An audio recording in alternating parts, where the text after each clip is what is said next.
Hola, bienvenidos a Hablando con Giancarlos de Minds Together.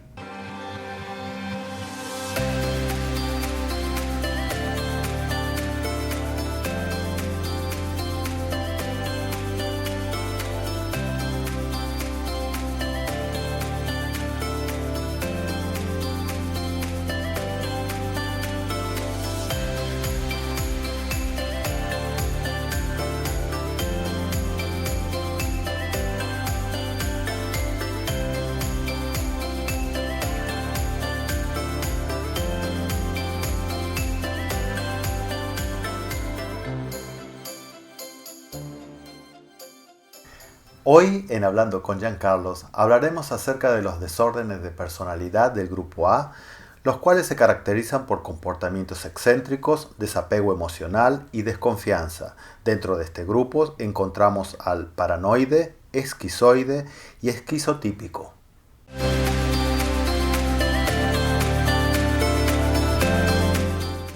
Bienvenidos una vez más a Hablando con Giancarlos, auspiciado por Minds Together. Estamos aquí para hablar acerca de diferentes temas, acerca de salud mental, y hoy vamos a hablar acerca del grupo A de personalidades. Pero antes quiero mencionar que estos videos no tienen como objetivo diagnosticar o crear más estigma dentro del tema de salud mental, sino que es para dar información y para educar a las personas que están viendo en este momento. También les quiero recordar que es muy importante que nos den un like, que compartan esto con sus amigos, que se suscriban a nuestro canal de YouTube y también que hagan comentarios y que puedan sugerirnos más preguntas para que nosotros podamos hablar acerca de todos los diferentes temas que pueden estar afectando aquí a la comunidad latina especialmente. Entonces, sin más preámbulos, tengo aquí a Giancarlos. ¿Cómo estás, Hugo? Bienvenido. Muy bien aquí. ¿Cómo están todos por allá? Bienvenidos otra vez a Hablando con Giancarlos de Minds Together. Vamos a hablar de el desorden de personalidad, pero del grupo A. Exacto. Y sabes que cuando estábamos hablando acerca del grupo B, yo la verdad había escuchado muchos de esos tipos de personalidad, pero el caso del grupo A me parecieron totalmente desconocidos para mí. Así que me imagino que si fueron desconocidos para mí, también puede ser desconocido para muchas personas. Totalmente. Y es esa falta de información y educación, ¿cierto? Sí, para muchas personas este tipo de desorden de personalidades del grupo A es desconocido, no es común, o pueden ser, digamos, un grupo un poco raro, ¿cierto? Y eso yo también lo comparo mucho cuando la persona habla de salud mental. Cuando la persona escucha la salud mental, lo único creo que se les viene a la mente es depresión y ansiedad, ¿cierto? Entonces las personas creen que la única enfermedad mental que hay, que existe en el mundo, es la depresión y la ansiedad. Pero se olvida de todas las cientos y pico de enfermedades mentales que pueden afectar a la persona. Y cuando uno empieza a hablar de esas otras enfermedades, ahí es cuando se crea esa educación, esa información, y cuando la persona dice, uy, yo no sabía que esto existía. Claro. Y bueno, entonces vamos a hablar acerca de estos desórdenes de la personalidad, como lo estuvimos hablando anteriormente, pero obviamente dedicado a este grupo. Entonces, ¿cómo comenzamos? ¿Quieres explicarnos a ver cuáles son las características generales que tienen este grupo? Lo que vamos a hacer es un poquito más distinto. Obviamente la idea es hacer cada video distinto y a base de los comentarios de ustedes leerlos y a ver qué funciona y no qué funcionó, ¿cierto? Hay videos que nosotros los hacemos en un formato, hay otros que simplemente lo hacemos distintos para ver. Y este es uno de ellos. Vamos a hacer este video un poquito distinto y obviamente vamos a esperar los comentarios de la persona a ver si este formato funciona. Exacto. Lo que vamos a hacer es, vamos a hablar sobre este tipo de 3 personalidades que están en el grupo A.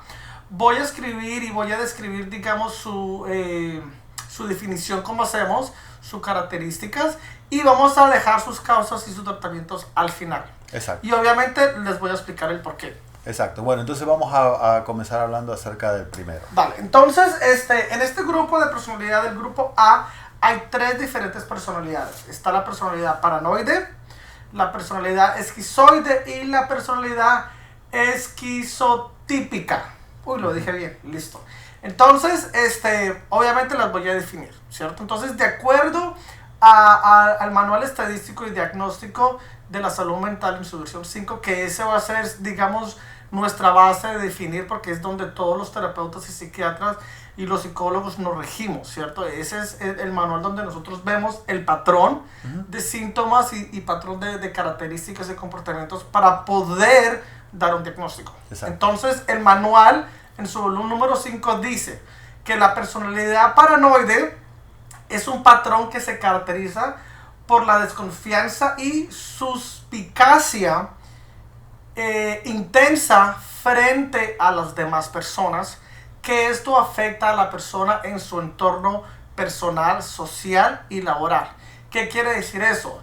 La personalidad paranoide es aquella persona que es paranoica y piensa sin base fundamental, cree y lógicamente que las demás personas están en contra de él.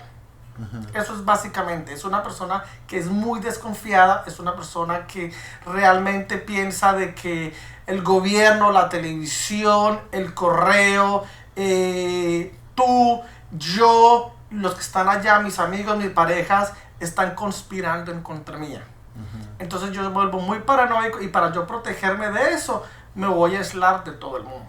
¿Okay? Entonces, eso es básicamente la personalidad paranoica, ¿cierto? Ahora, ¿cuáles son sus características? Entonces, como la palabra lo dice, ¿cierto? Paranoide, de paranoia, paranoico. La persona tiene una sospecha intensa y lógica, sin fundamento, sin base, hacia las demás personas.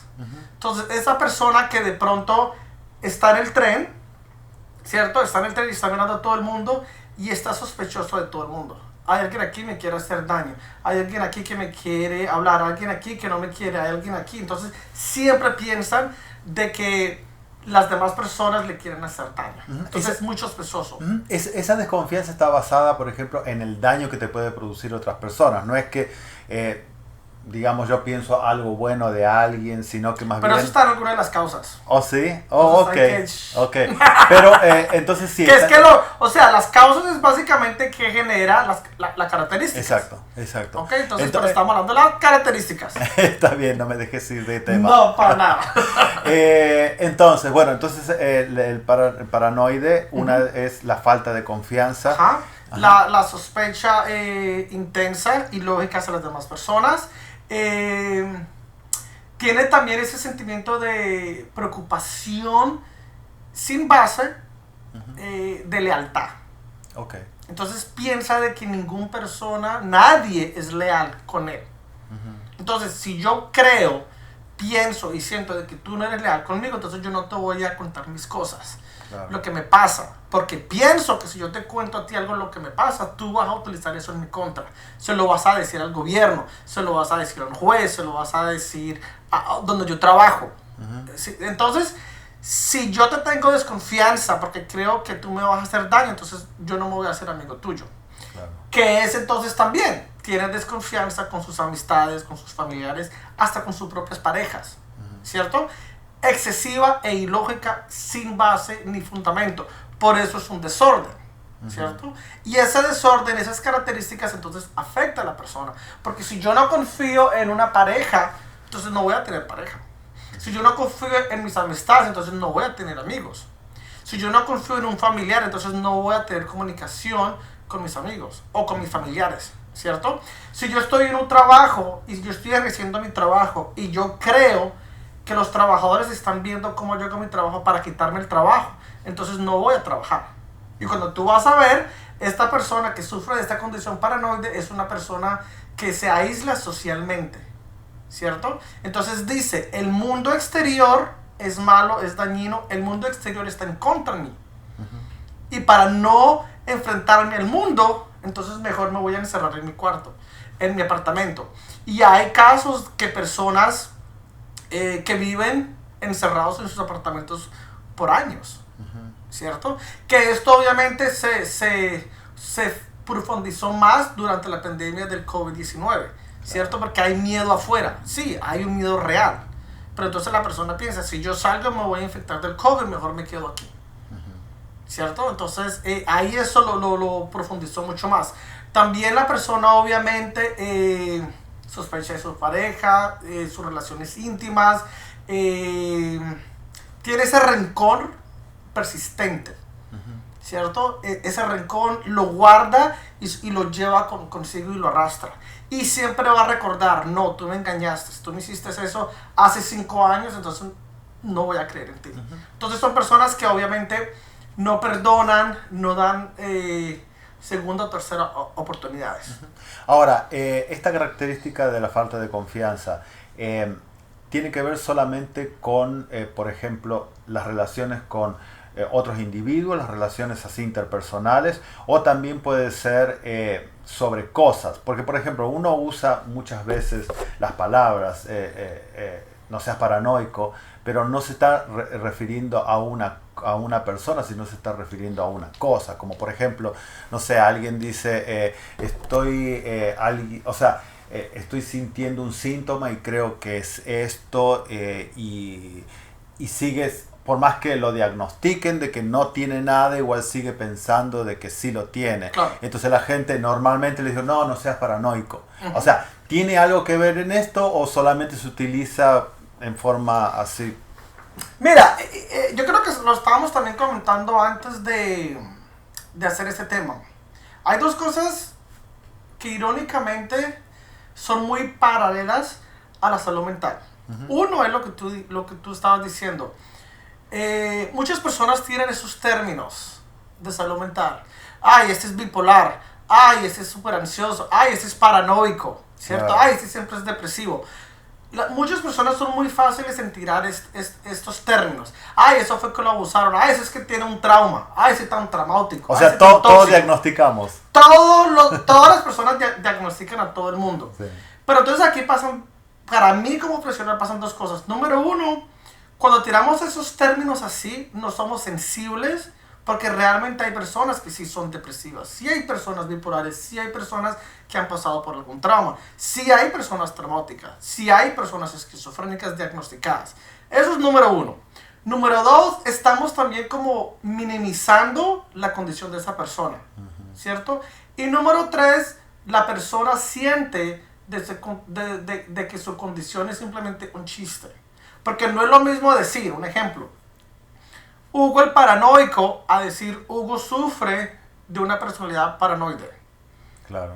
¿Cierto? Hugo el depresivo, a decir Hugo sufre de una depresión clínica. Claro. Ay, Hugo el bipolar, a decir Hugo sufre de bipolaridad. Claro. Muy distinto. Pero sí somos muy fáciles en tirar estos términos colegiales así simplemente al azar, ¿cierto? Ay, usted está en desconfianza, ay, usted es paranoico, usted es tóxico. Pero no estamos viendo que realmente hay personas que sí lo son. Entonces, claro, eso es una. Y la otra es, la persona que sufre de una personalidad paranoide es básicamente eso. Les voy a dar un ejemplo. Digamos una persona le utilizaron su social aquí en los Estados Unidos y le hicieron un plagio de su personalidad, ¿cierto? Y le utilizaron su crédito y todo eso. Una persona que tiene un desorden de paranoide, ¿qué es lo que eso le va a generar y le va a crear? ¿Cierto? No volver a usar tarjeta de crédito en su vida, no volver a utilizar su social en ningún electrónicamente, no digamos poner información electrónicamente porque va a decir, a mí hace 10 años me usaron mi social. Entonces uno sí, pero eso fue hace 10 años, eso ya no pasa. No, eso me va a volver a pasar porque ya me pasó. Entonces cogen una situación, un episodio, un momento donde le sucedió y ese momento que le sucedió lo marcan para toda su vida. Y eso que genera el desorden. Exacto. Entonces por esto, y siempre enfatizo, desorden de personalidad, desorden de salud mental. Porque la situación, los comportamientos, las características, los síntomas son patrones que afectan a la persona personal, social e íntimamente. Entonces la desconfianza sería a otra persona, al sistema, claro, a situaciones. O sea, siempre hay una desconfianza a algo. Eso es lo que lo caracteriza a una persona. Hay una desconfianza sin fundamentos. Sin fundamento. Y esa desconfianza es tan intensa que se vuelve paranoia. Claro. ¿Cierto? Y también puede ser interna, ¿cierto? La persona puede desconfiar hasta lo que está sintiendo. Ok. Puede desconfiar a lo que está comiendo, ¿cierto? Ok. Porque me pueden enfermar. Porque si yo pienso de que el mundo me quiere hacer daño y voy a un restaurante a comer algo, yo puedo pensar y desconfiar que esa comida tiene veneno Claro. y me quieren hacer daño. Está bien, entiendo.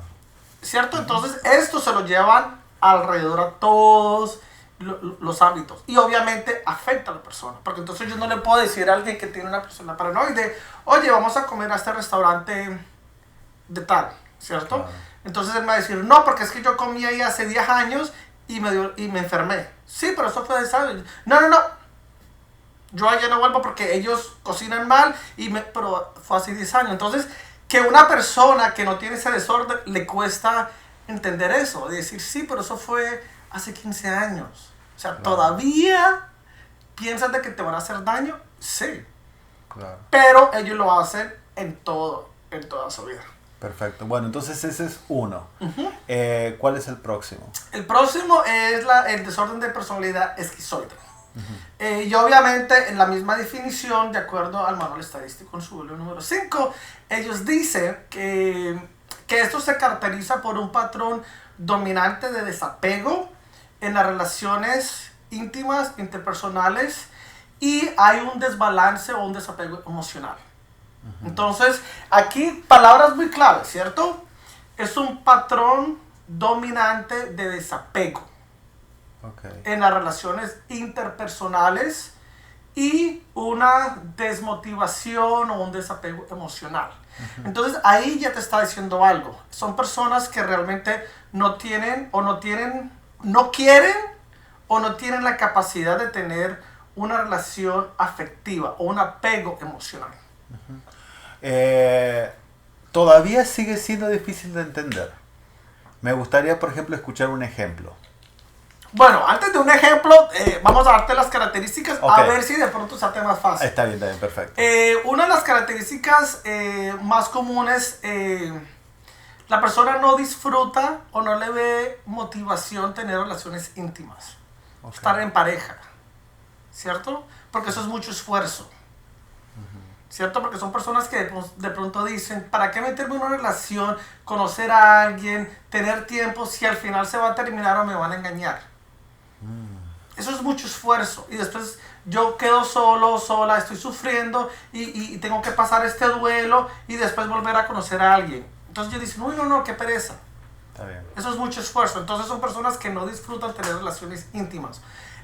Casi siempre eligen trabajos donde ellos los están haciendo solos.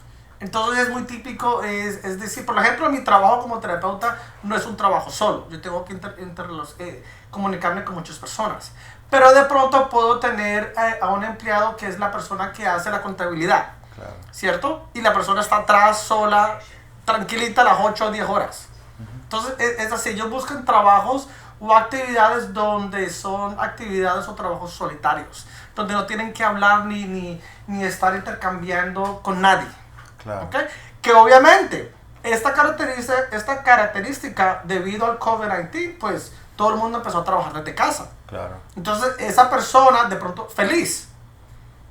Y ahora que ya abrieron las oficinas y que ya todo el mundo tiene que salir, le está teniendo ese problema, ese conflicto. ¿Cierto? Porque al ir al trabajo también tiene que socializarse. Y hay personas que de pronto pueden ser muy buenas en su trabajo, pero carecen esa relación con los demás trabajadores porque de pronto no saben cómo hacerlo o no pueden, ¿no? También son personas que tienen muy poco o ningún interés sexual. O sea, el sexo en sí para ellos es mucho trabajo. ¿Cierto? Es un gasto de energía. ¿No? Entonces, ¿para qué? Entonces son personas que ya... Porque para poder tener sexo hay que tener un sentimiento, hay que tener un apego, hay que tener algo. Y esas personas, como lo dicen, un patrón dominante de desapego emocional. Y para tener sexo, al menos que ellos vean el sexo como un instinto animal. ¿Cierto? Donde vamos a tener sexo, no va a haber besos, no va a haber penetración y ya. ¿Cierto? Porque no es lo mismo tener intimidad a tener sexo. Claro. También son personas que disfrutan muy pocas actividades, contaditas las cosas que les gusta hacer, una, dos, tres cosas, y de ahí no, y siempre van a hacer lo mismo. Son personas que obviamente tienen muy pocos amigos, tienen muy pocas relaciones románticas como patrón. Entonces tú hablas con ellos y dicen, no, yo en mi vida, a mis 45 años, he tenido 2 novios, 2 parejas. Claro. Y uno like, oh, ok, ¿cierto? Porque no lo ven así, o sea, no les causa interés, no les causa gracia, no les ve motivación interrelacionarse con las demás personas, ¿right? También son, que para mí de pronto es un valor, me parece muy bueno, que son muy indiferentes a las críticas, porque no tienen apego emocional, Claro. ¿cierto? Pero también son muy indiferentes a los elogios, Claro. por lo mismo. También se muestran emocionalmente fríos y con mucho desapego emocional. Entonces, el paranoide es la desconfianza que el mundo me va a hacer daño. El esquizoide es, no veo la necesidad de relacionarme con nadie. Ni me interesa, ni quiero, y estoy bien.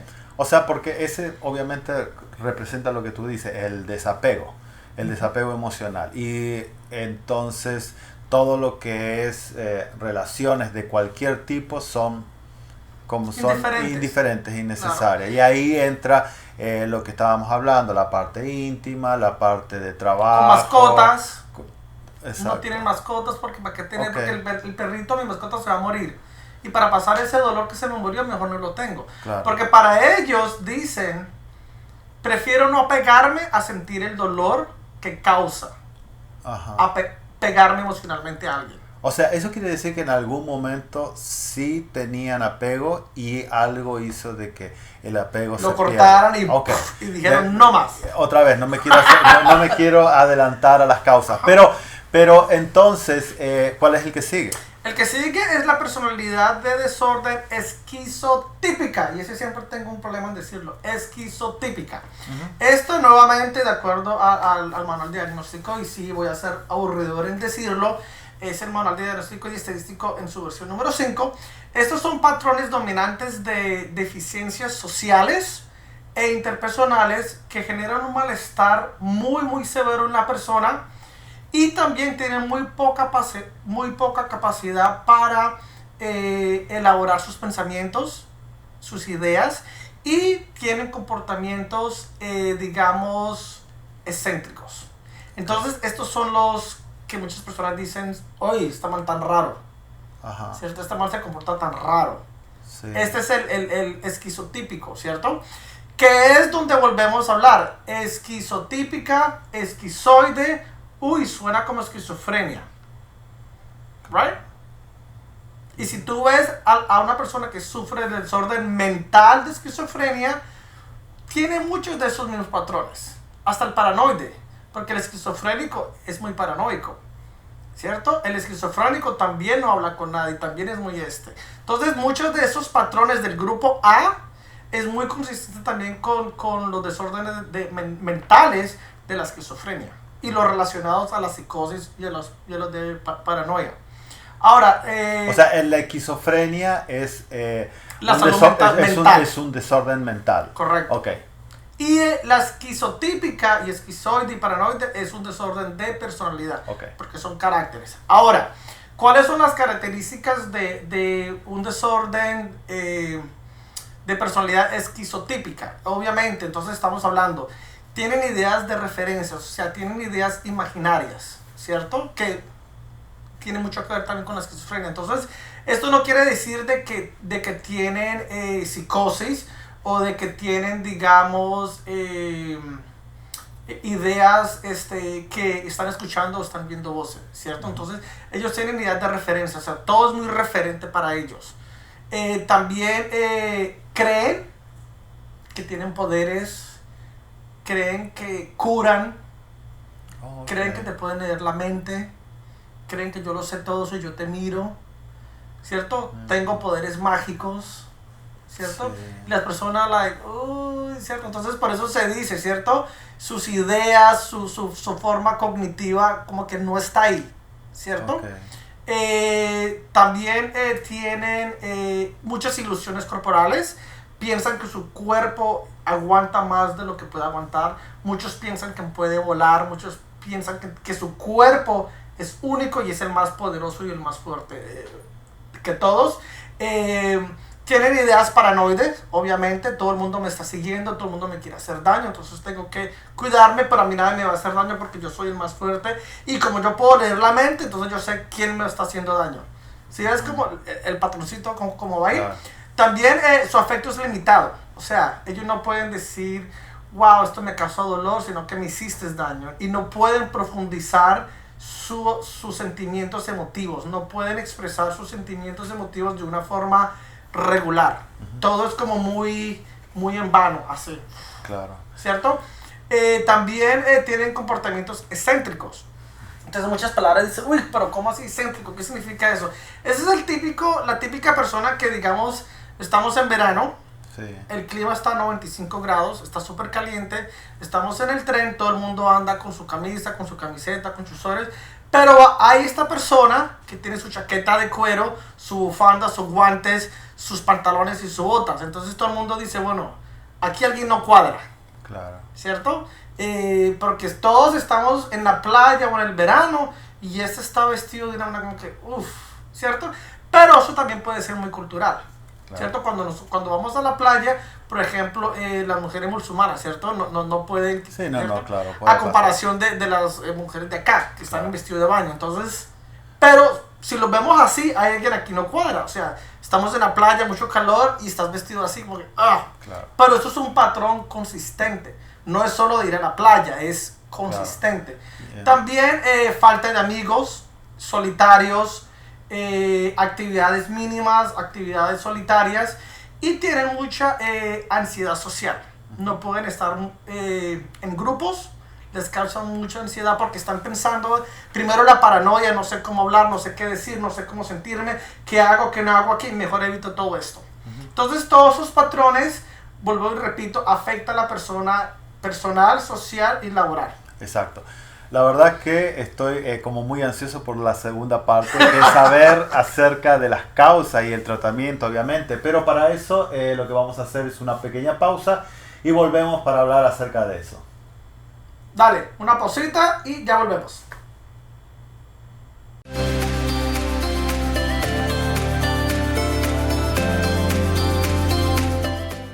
Regálame 30 segundos. Yo sé que hablar de salud mental puede ser muy complicado y estigmatizante para muchas personas, pero aquí en Minds Together hacemos que buscar ayuda en salud mental para ti y para tu familia pueda ser un proceso fácil y lo menos complicado posible. Así que visítanos en mindstogether.net.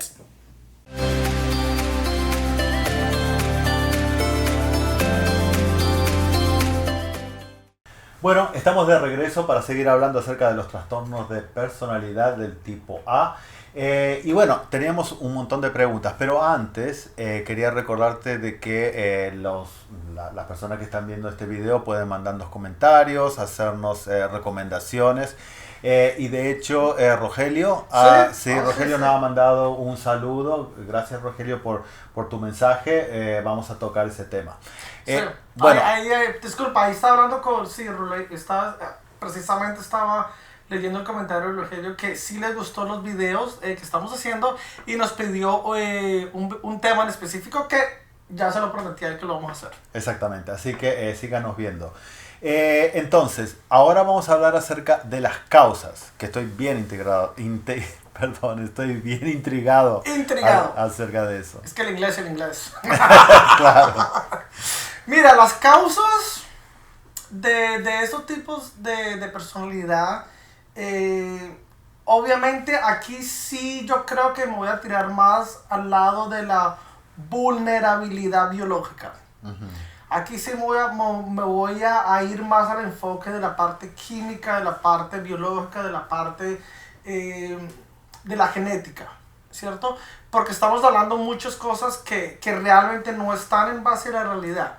Entonces muchos estudios y muchos terapeutas, muchos psiquiatras dicen que la mayoría de los desórdenes de la personalidad del grupo A tienen mucho que ver con un déficit o con una vulnerabilidad biológica donde hay un exceso o falta algunos químicos como la dopamina o la serotonina que son encargados de regular muchas de nuestras emociones y la capacidad cognitiva. Entonces ya de ahí la persona, digamos, tiene esa condición un poco marcada.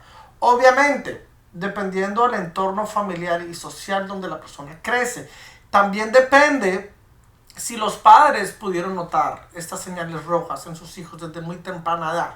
¿Qué hicieron? Claro. ¿Hicieron así, la vista gorda? ¿O realmente dijeron, no, aquí yo veo un comportamiento no usual, no común en mi hijo, vamos a hacer algo al respecto? Uh-huh. Y sabes que eso es muy común, me acuerdo al principio de nuestras transmisiones, estábamos hablando mucho del estigma y de que cómo la familia a veces ocultaba estos temas. O sea que estos temas donde ya ven a sus hijos o algún conocido que está teniendo estos trastornos de personalidad, tal vez es más fácil, como tú dices, mirar a otro lado, que nadie se entere y bueno, la vida sigue. Claro, porque muchas veces, y yo me pongo de pronto en el lugar de los padres, ¿cierto? Yo creo que el padre ve, ¿cierto? De que su niño de pronto no está actuando de la manera que otros niños están actuando. De pronto no está creciendo tanto o de pronto no está hablando, no es muy social. Y yo creo que de pronto, muy, muy adentro, los padres se pueden sentir culpables. Okay. Los padres pueden decir, estoy fallando como padre o algo yo hice que causó que mi niño esté o no esté haciendo lo que esté haciendo. Entonces, ¿qué hacer con eso? Entonces muchos padres prefieren y creen, eso se le va a pasar. Porque eso es una de las cosas que yo más escucho cuando yo hablo con los papás, ¿cierto? O con el cuidador del niño. Yo le digo a los padres, su niño me lo trae acá a terapia a los 8 años porque él se está comportando A, B y C. Y me dicen, sí. Yo le dije, ¿desde cuándo usted empezó a notar esos comportamientos? No, hace un par de días. Yo le dije, esto no es de un par de días. Dígame la verdad. Oh, desde que empezó la escuela. Y yo, ¿empezó la escuela cuándo? ¿En tercero o cuándo? Y ya al final entonces me dicen, sí, ¿sabe qué, señor Osorio? Viéndolo bien, sí, si le soy honesta, desde que él tenía 3, 4 años. Claro. Entonces yo le digo, y él ahora tiene 8, 9. ¿Qué ha pasado en esos 5 años? No, pues yo pensé que se le iba a olvidar, yo pensé que él iba a crecer ese comportamiento, yo pensé que era pasajero. Entonces yo les digo, o usted pensó que era su culpa y era mejor no hacer nada que buscar ayuda desde temprano. Entonces claro, se ponen emotivos y me dicen, sí. Entonces ya cuando vienen a mí, ha pasado 5 o 6 años, los padres se sienten súper culpables, que eso tampoco ayuda, claro, ¿cierto? A nada el proceso. Entonces ahí es como yo le digo a los padres también, miren, su niño ya está acá por esta condición. Tú tienes ese sentimiento de culpa. Al traer al niño, en vez de esperar, ¿por qué no te sientas con uno de los terapeutas y lidias con esta culpa? Y de pronto el terapeuta también te puede dar herramientas a cómo poder manejar esa situación y cómo ayudar a la niña. Pero está esa resistencia. No, yo no tengo tiempo para eso, yo tengo que hacer esto, yo tengo que hacer lo otro. Y piensan de que si el niño mejora, entonces le vas a mejorar toda la vida. Que desafortunadamente cuando yo hablo con los niños y yo les digo a ellos, ¿ustedes dónde aprendieron a expresar su enojo así? Oh, yo lo veo de mi papá, de mi mamá. Oh, y cómo ellos se expresan cuando están enojados. Se gritan, se insultan, se pegan. Ah, ok. Entonces, ¿dónde está el problema? Claro. Sí, no, obviamente que puede tener una persona, como decimos, una vulnerabilidad biológica, pero puede estar exacerbada o, como se dice, perpetuada a través del círculo social que claro, y eso también tiene mucho que ver cuando estamos hablando de identidad de género o de transgénero, ¿cierto? O sea, el niño tiene 6, 7 años, ya tiene comportamientos que se dice que son amanerados.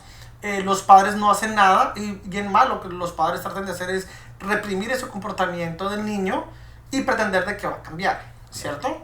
Ese es uno. Lo otro también es, ¿qué pasa cuando hay niños que a los 7, 8 años están depresivos?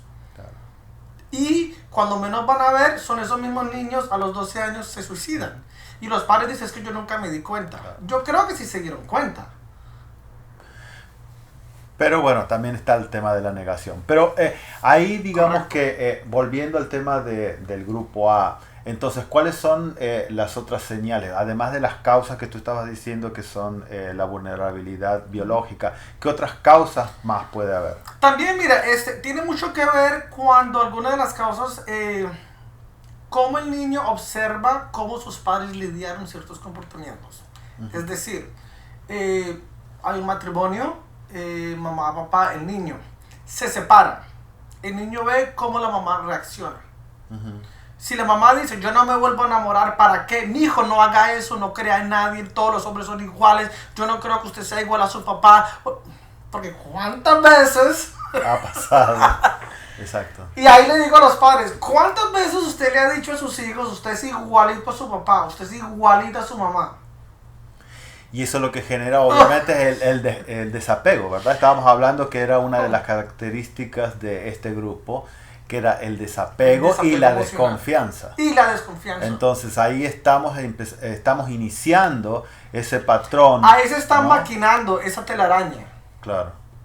Ahí le estamos dando esa iniciativa al niño de 7, 8 años, ¿cierto? Claro. O sea, ¿qué responsabilidad emocional tiene un niño de 9 años consolar a su mamá llorando porque el papá la engaña con otra mujer? No, y además tú estabas diciendo, o sea, de que evitan, muchas personas que tienen este desorden, evitan conectarse con personas porque puedes significar mucho esfuerzo o que puedes sentir dolor después y no quieren pasar por eso. Pero en este caso lo vivieron a través de la experiencia de otra persona, que son sus padres, en vez de incluso vivirlo por sí mismo. Pero ya le generó ese mismo dolor que podría haber siendo experiencia propia. Claro, que esa es la base. Ahora, creciendo, también lo vivieron de pronto. Entonces, Claro. esas vivencias... Y refuerza todo lo demás. Refuerza el comportamiento y refuerza la imagen de ellos. O sea, Claro. este niño crece escuchando de que yo soy igualito a mi papá, que abandoné a mi mamá, entonces ya por eso mi mamá me dice, no se enamore, no se consiga una mujer así, ¿cierto? Porque yo sé que yo los he escuchado a los padres decir, o los niños que me dicen eso. Entonces este niño llega, crece, conoce una novia en primaria o en high school, y la novia lo engaña. ¿Qué va a pensar el niño? Oh, claro, me pasó lo mismo que me pasó desde niño a mi mamá, me pasó con eso, entonces ya, corto. Claro. ¿Cierto? La otra situación que genera es cuando el cuidador del niño le pone esta responsabilidad emocional a un menor, lo que va a hacer es de que el niño diga, mis sentimientos, mi situación no importa, no vale. Sí, mi papá se divorció de mi mamá y aquí tengo a mi mamá diciéndome, ay, su papá nos dejó, ¿qué voy a hacer yo? Pobrecita yo, pero yo no creo que ninguna mamá le dice, mijo, ¿y cómo te sientes tú que tu papá se fue? Yo no creo que eso lo dicen. Entonces el niño lo único que escucha es yo. Y el niño dice muy dentro, pero yo también extraño a mi papá. Yo también no lo voy a volver a ver. Pero no le puedo decir eso a mi mami porque mi mami, ¿cierto? Está muy deprimida, está llorando mucho. Entonces yo no la quiero molestar ni darle otra preocupación. Entonces yo me quedo con eso. Un niño de 8 o 9 años. Claro. Entonces muchas veces yo le digo a los padres o a los hijos también les digo, ¿qué hicieron ustedes cuando escucharon todo esto de sus padres? Yo no me acuerdo. Ellos se hacen esa parte, la disociación emocional y es el desapego. Entonces, y aprenden de que las relaciones íntimas son malas, son dañinas y nomás causan heridas. Y qué pereza. ¿Quién quiere tener una relación que te hiera? Pues mejor no la tengo. Claro. Y así lo hacen con todo. No voy a tener amigos, no voy a tener parejas, no voy a tener sexo, no voy a hacer nada. Ahora, yendo o siguiendo con los posibles tratamientos que seguramente vas a mencionar, ¿qué es más difícil de tratar? ¿Alguien que tiene como causa una vulnerabilidad biológica o que tiene como causa el entorno con el cual ha crecido? Qué pregunta. Yo creo que es más difícil tratar a la persona. Tratar a la persona, todo lo que la persona es, cree o no cree. No descompartilizar a la persona en partes.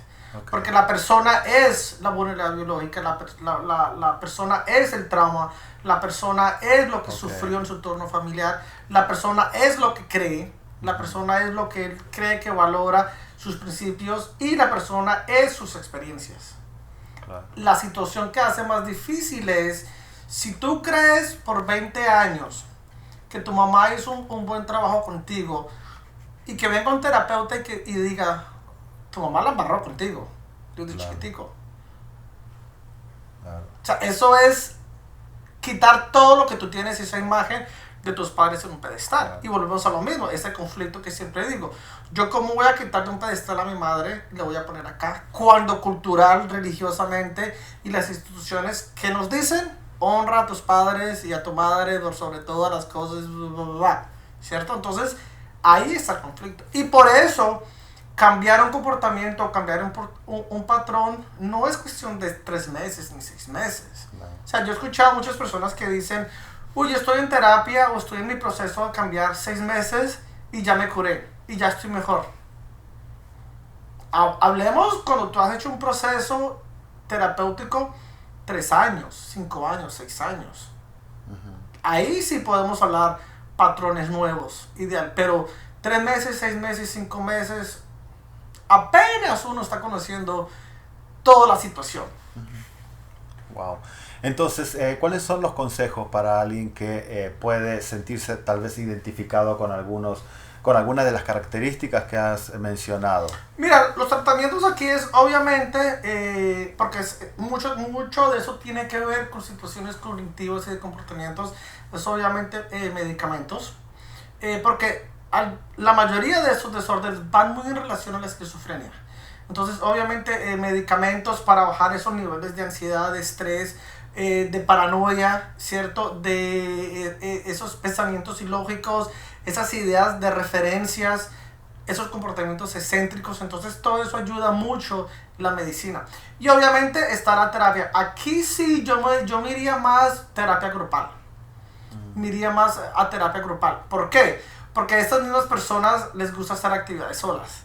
Entonces, venir a terapia solo refuerza la idea de hacer actividades solos. Claro. Entonces, como tú no te gusta, no te sientes bien en un grupo, como tú crees que todo el mundo te va a hacer daño y como tú disfrutas hacer actividades solos, entonces vamos a hacer una terapia grupal para ir quitando todos esos esquemas, ¿cierto? Para ir rompiendo esas ideas irracionales y lógicas de que terapia en grupo me va a hacer daño, ¿cierto? De que terapia en grupo me va a copiar mi teléfono para dárselo al gobierno. O sea, de eso se trata las terapias. Entonces aquí sí yo me iría más por terapia grupal, terapia humanística, holística, terapia donde te estamos tratando a toda la persona. A toda la persona. Entiendo. Y cómo esa persona se relaciona en todo su entorno. Bueno, yo me imagino que las personas van a tener muchas preguntas. Yo tengo muchas preguntas. Ahora cuando terminemos de acá te voy a seguir preguntando. Pero no podemos obviamente estar 3 horas haciendo nuestro canal. ¡Ah, no! Pero yo sí, yo le puedo hablar 3 horas y 5 horas si quieren. Seguro que sí. Pero por eso obviamente necesitamos que ustedes nos hagan sus preguntas para que nosotros podamos profundizar en los próximos episodios, en los próximos videos.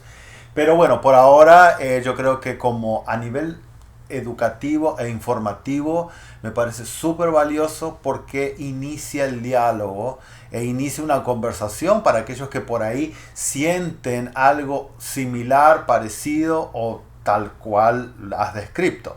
Entonces, la verdad, gracias por eso. Nosotros vamos a seguir obviamente con más temas. Y bueno, no sé si quieres despedirte. Sí, bueno, obviamente para recalcar eso, la idea es crear esa idea de que, uy, ¿será? ¿Será que sí? ¿Será que no? Tal vez, a lo mejor, puede ser, quién sabe. Esa es la idea, ¿cierto? Crear un poquito de esa curiosidad interna y que despierte ese interés en explorar. Antes de terminar, sí quiero dar agradecimientos a Ricardo Esteban y a Fábrica de Estrellas por la colaboración y la producción de todos los videos aquí en Minds Together. Y yo también para Despierta, que son las personas encargadas en esta producción de las luces, de las cámaras, que son las personas que trabajan detrás de toda esta producción de que ustedes no ven. Así que muchachos, muchas gracias y espero seguir colaborando con ustedes. Nuevamente síganos en Minds Together PC en YouTube. Chao, chao.